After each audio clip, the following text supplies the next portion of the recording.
Pingfang District. Harbin, Manchuria. Winter, 1943. Behind electrified fences, inside a 6-square-kilometer compound disguised as a lumber mill, a surgeon lifts a scalpel over a conscious prisoner strapped to a steel table.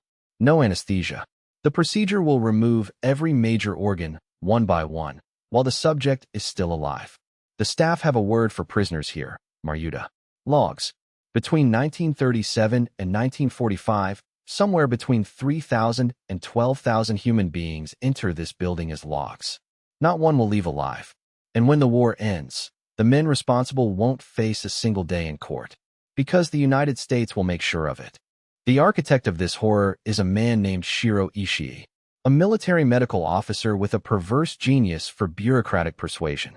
Starting in 1930, Ishii lobbies the Japanese military establishment with an argument so twisted it borders on elegant. The 1925 Geneva Protocol has just banned biological weapons. To Ishii, this proves one thing: they work. If the world's powers agreed to ban them, it means they're terrified of them.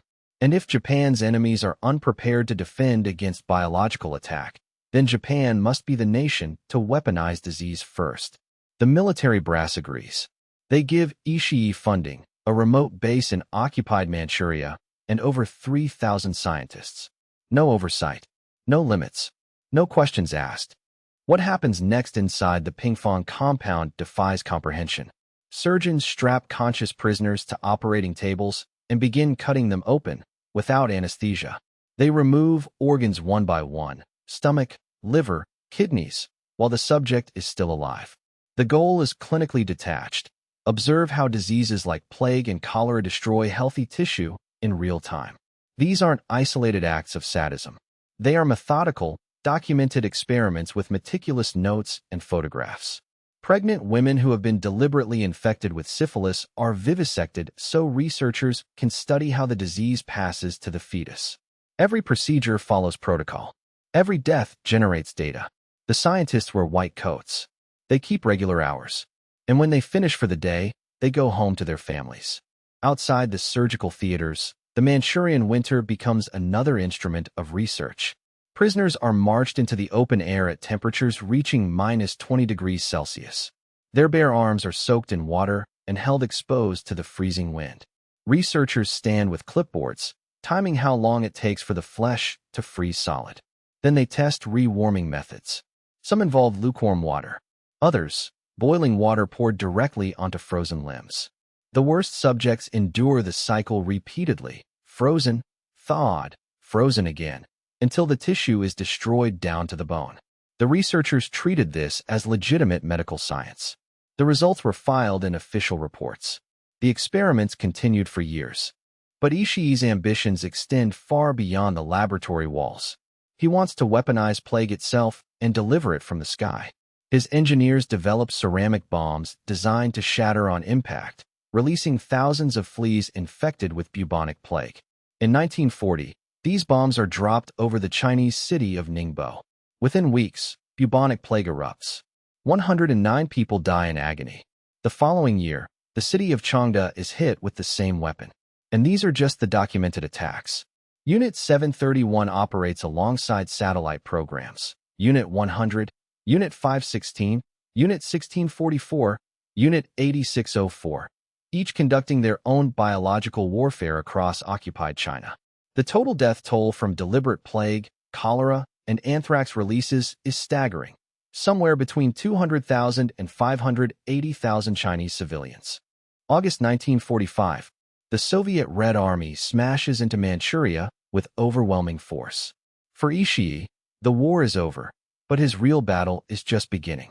He issues a single order to every member of Unit 731: destroy everything. The remaining prisoners, roughly 150 men, women, and children, are executed. Some are gassed. Others are shot. The Pingfang compound is dynamited building by building. Documents are burned. Specimen jars are smashed. Ishii gathers his most critical research data, years of biological weapons findings, and orders his staff to scatter across Japan. His final command is chilling in its simplicity: take the secret to the grave. Within days, the compound is rubble. The evidence is ash. The witnesses are dead. It should have ended there. But American intelligence has other plans. By 1946, U.S. Army officers Lieutenant Colonel Murray Sanders and Lieutenant Colonel Arvo Thompson have tracked Ishii to Japan. They know what he built. They know what he did. And they want what he knows. The Cold War is dawning. The Soviet Union is America's new enemy. And the terrifying possibility that the Soviets might develop biological weapons first keeps Washington awake at night. Ishii has spent 15 years perfecting the weaponization of disease. Anthrax, plague, cholera, tested not on animals, but on living human beings. That data, however monstrous its origin, represents the most advanced biological warfare research on Earth. And America wants it, before Moscow gets it. By 1948, a decision is made at the highest levels of American power. The Joint Chiefs of Staff and General Douglas MacArthur formally approve a deal that will remain classified for decades. The terms are simple and staggering. Every member of Unit 731, from Shiro Ishii himself down to the lowest-ranking technician, receives full immunity from war crimes prosecution. In exchange, they hand over their biological warfare data. Every experiment, every field test, every death meticulously recorded in the name of science. The men who vivisected pregnant women and froze prisoners to death will never face a war crimes tribunal. Not in Tokyo. Not anywhere. They all walk free. There's one problem. The Soviet Union has captured its own Unit 731 members during the invasion of Manchuria. And in December 1949, Moscow puts 12 of them on trial in the city of Khabarovsk. The defendants confess to everything. The vivisections, the plague bombs, the frostbite experiments. Every single allegation is true. And American intelligence knows it, because they have Ishii's own testimony confirming the same facts.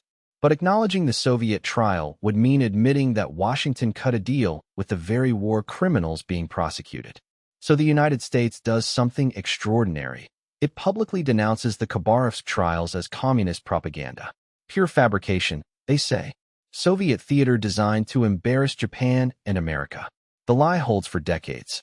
So what became of the men who performed live vivisections, who froze prisoners until their bones were exposed, who dropped plague on civilian cities? They didn't just escape justice. They became the pillars of Japan's post-war medical establishment. Masaji Kitano, who commanded Unit 731's research division, became the president of Green Cross Corporation, Japan's largest blood products company. Ryoichi Nato, another Unit 731 veteran, co-founded the Japan Blood Bank, which later merged into Green Cross.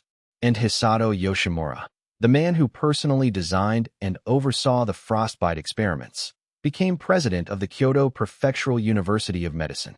He reportedly continued his career in cold-weather medicine research, building an academic reputation on data extracted from human suffering he supervised personally. And the horror does not end with Unit 731's generation. Green Cross Corporation, the company built by war criminals, goes on to create a second wave of victims 40 years later. During the 1980s, the company discovers that its blood products are contaminated with HIV.